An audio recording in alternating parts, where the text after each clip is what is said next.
মুখটিকে আলতো করে চুম্বন করেছিল।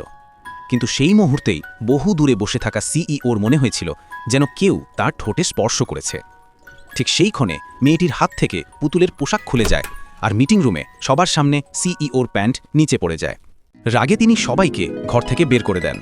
তিনি নিশ্চিত ছিলেন যে এই সব কাণ্ড তার সহকারী ঘটিয়েছে, কিন্তু তিনি টেরই পাননি যে তার শরীর ওই পুতুলের সঙ্গে সমলয়যুক্ত বা সিঙ্ক্রোনাইজড হয়ে গেছে। সিইও বাড়ি পৌঁছে স্নান করতে শুরু করেন।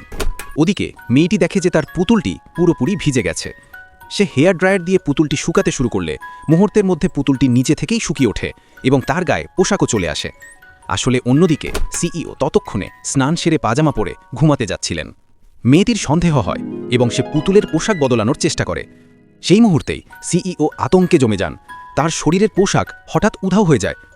পরের দিন মেয়েটি সিইওকে ফাইল দিতে এলে সে খেলার ছলে পুতুলের গাল টিপে দেয়, আর সেই ক্ষণে সিইওর মনে হয় যেন কেউ তার মুখ চেপে ধরল। তিনি তবুও এটিকে নিজের মনের ভুল ভেবে উড়িয়ে দেন। তিনি মেয়েটিকে রাতে একটি ব্যাঙ্কোয়েট পার্টিতে সঙ্গে যেতে বলেন।